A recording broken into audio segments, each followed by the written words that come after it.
वालेकुम। आज यकम मई है 2026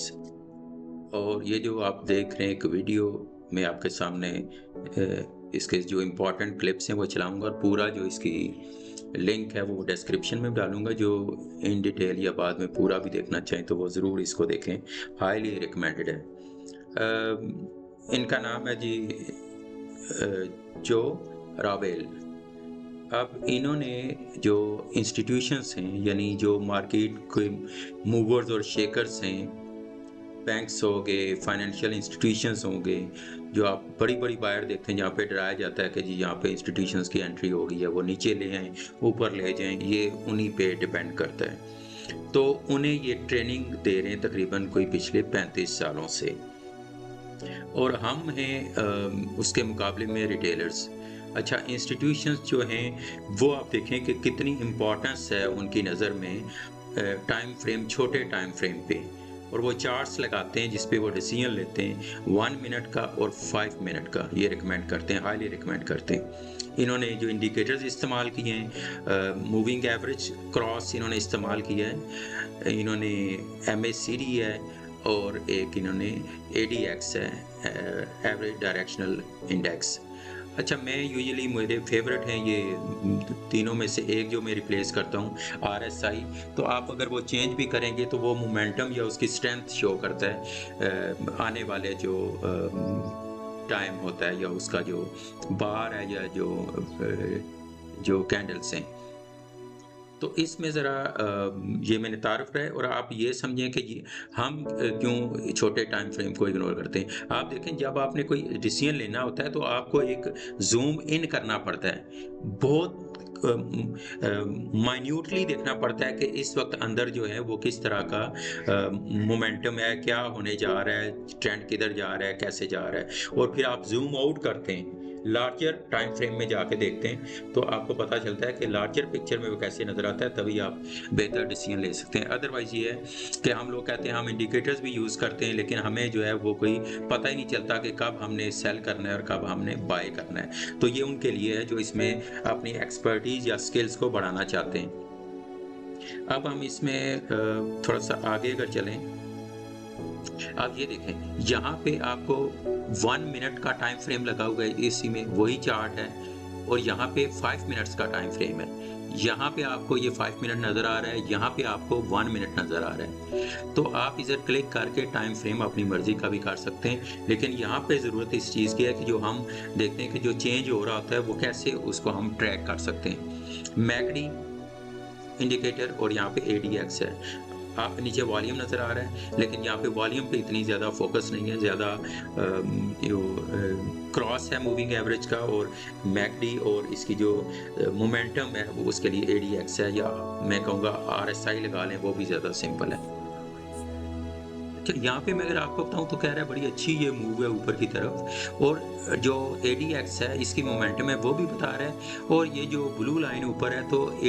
जो मैकडी है वो भी इसको कंफर्म कर रहा है। और मैं अक्सर दोस्तों को कहता हूँ, ये यहाँ पे अगर आप देखें मैकडी ने पहले सिग्नल दे दिया ट्रेंड चेंज का, यहाँ पे ये चेंज हो गया है, ठीक है, लेकिन इसका आपने इंतज़ार करना है कि जब यहाँ ये जो इसका न्यूट्रल एरिया है, मैं इसे अगर 0 कहूँ, इससे ऊपर जो जब ये जाता है तो तब आपने, अगर वो आपको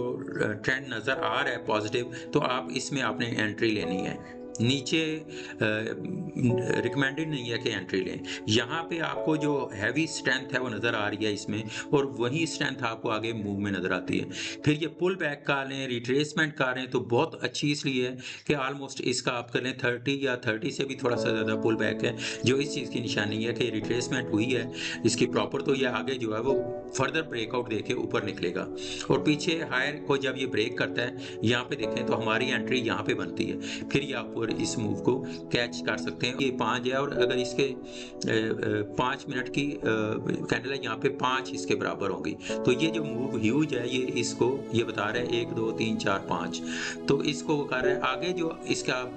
ये जो बता रहा है ये मूव है, और इसके साथ ये ट्रेंड लाइन भी खींचेगा यहाँ पे कि ये ट्रेंड लाइन जो है ये, और इससे नीचे जब जा रही होती है तो रिट्रेसमेंट की तरफ जा रहा होता है। इसमें मैं ऐड करूँगा कि यहाँ पे अगर इसको और इसको आप लेते हैं तो आपका ये कप एंड हैंडल वाला पैटर्न भी यहाँ पे फिट बैठता है। जो जो बड़े-बड़े इंटरनेशनल जो ट्रेडर्स हैं, जो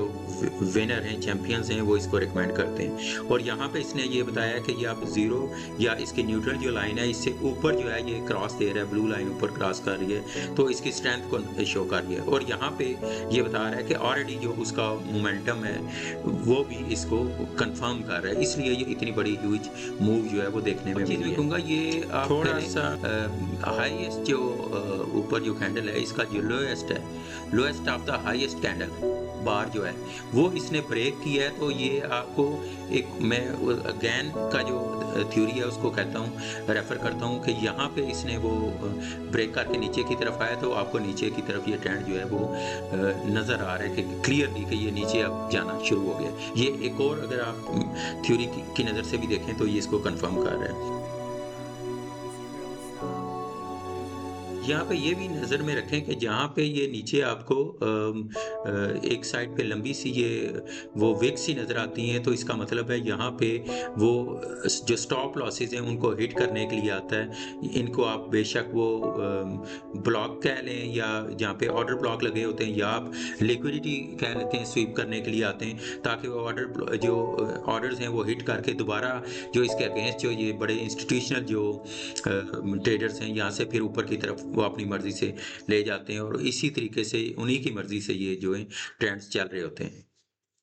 जो मैं तो 1 और 5 मिनट के टाइम फ्रेम की आपको ये बता रहा हूँ ना, लेकिन जब आप वीकली और मंथली टाइम फ्रेम पे जाएंगे तो यही जो पैटर्न है वो आपको देखने में नजर आएंगे। इसका मतलब ये है कि देखें, 1 मिनट में अगर आपने डिसीजन लेना है, लॉस को कंट्रोल करना है, निकल जाए, 5 मिनट मैक्सिमम जो है वो उसके आपने डिसीजन लेना होता है। लेकिन अगर आप वीकली और मंथली कहते हैं तो आपको कितना जो है इसमें लॉस हो सकता है। और सबसे ज़्यादा जो पैसे गंवाने वाला जो आंसर है वो यही होता है कि हम जो है वो लॉसेस को तो रिटेन कर रहे होते हैं, लेकिन जब प्रॉफिट आता है तो हम फ़ौरन निकलने का सोचते हैं। तो थोड़ा सा इस के हवाले से भी बात करें। बाकी इसका मैं जो पूरा लिंक है वो नीचे, जो ज़्यादा इंटरेस्टेड हूँ, लेकिन इसमें से सबक यही होता है कि हमें जो जूम इन और जूम आउट करके छोटे टाइम फ्रेम पे कैसे हम अपने लॉसेस को कम से कम मिनिमाइज कर सकते हैं, और अपने जो कैपिटल है, अमाउंट है, पैसा है, उसको प्रोटेक्ट